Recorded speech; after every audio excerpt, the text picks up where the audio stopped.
and welcome back to my channel. In this video I'm continuing a Christmas print I started illustrating like during the middle of November, but I started making it for the month of December because winter themed, obviously. I mean, look at it. Yeah. I started placing these red berries in between some of the objects I already painted because I felt like it needed something as like filler, something that's not gonna take up as much space, just to fill in the empty spaces in between. And I asked a lot of people on Facebook and Instagram what I should fill it with, and people just wanted more berries, and I was like, you know what? Sounds good. If you want to see how I paint these berries, I'll link a video to a previous one I uploaded on how I did the ones on the holly leaves.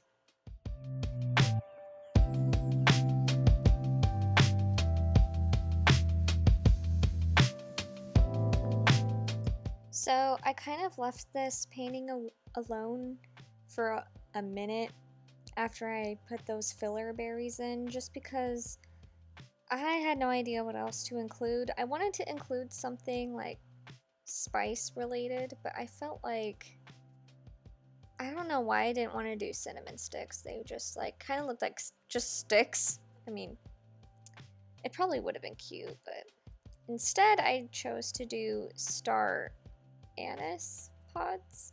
I got some of these from my local grocery store and they're amazing. I use them to make biscotti and iconic, okay? If you haven't had biscotti with this flavoring in it, it's good, especially if you like licorice flavoring. Hell yeah.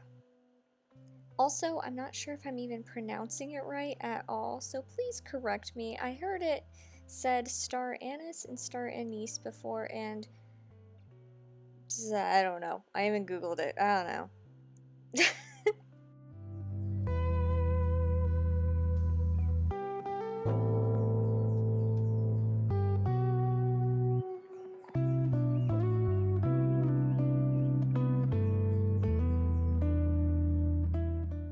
So, to start off this star shaped thing, I'm just gonna avoid even like saying its name because I'm like self-conscious of how wrong I might say it.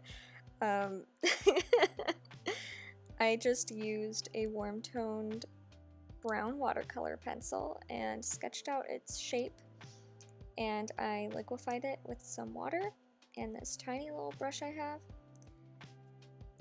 And then after that I used a very dark brown that I mixed with black and started outlining some of the shapes within each branch, leaf, pointy thing. Let's call it the pointy thing.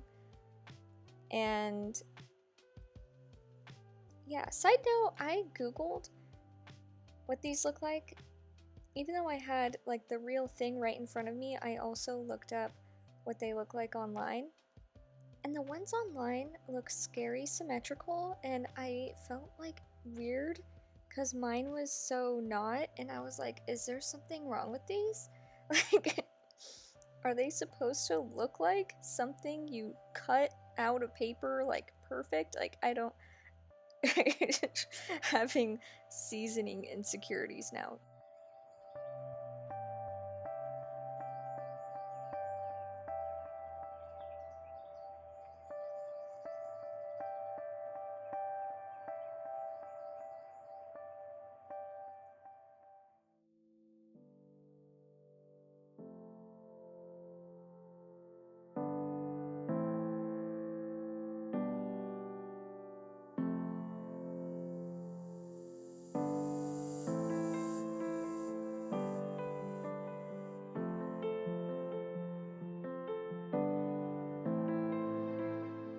I began outlining the shape with a dark brown as well. Normally people tell you not to do this because if you're trying to paint something realistic, I mean, if you look at objects in real life, they don't have a dark outline around them. typically. So usually people only do that if it's like a stylistic choice or if they're doing something more animated looking. But I'm doing it here even though I'm painting something realistically because that's just naturally how the shape of it, the weird shape of it, captured shadows. And behind each of the pointy thingies, there was like a lot of texture that caught a lot of shadow. So that's why there's some like darker, bumpy lines on the perimeter of the star.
So as you could see from the footage, I went back and forth with lighter and darker browns, and it was looking a little washed out just from trying to establish how the shading was, so I added back in some warmth to the highlights with a orange watercolor pencil.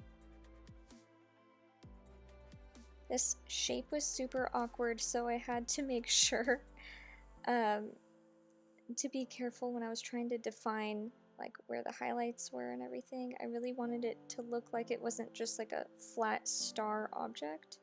It needed to look like it had depth to it.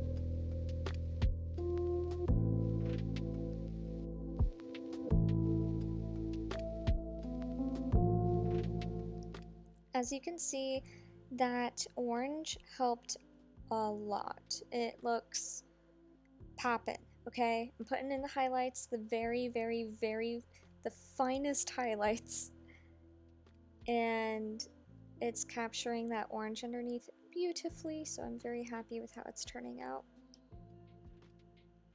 I also wanted to say a quick side note. I got a comment saying, I wish your tutorials weren't upside down, because I had a previous painting video and it was upside down. I don't know why I didn't think to flip it. I'm sorry. Like, girl, duh, people want to watch it. So I hope this helps how I edited this footage this time. I made sure to flip it around and zoom in a bit more so you could see what I'm doing a little bit better. My bad.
this is how the red berries turned out. And this is how the star anise pod came out. Very happy with it. I just wanted to say right before I say goodbye that I did end up using these illustrations in a digital recipe book that I created. It's a PDF that you can use on your tablet or your phone, and basically you just flip through it. You can see the labels right here on the contents page actually take you to the divider that it is corresponding to, and you can write your own labels over the top of it. Here I'm using it with my iPad, using the markup option with Apple products, and you can also type over the labels too. On the bottom right corner are my illustrations, and it comes with a hand illustrated cover, 40 recipe cards that are blank, and 4 dividers that you can label yourself. If you're interested, I will leave the link in the description and in the comments. So yeah, thank you very much for watching, and I hope to see you back soon next week. Bye!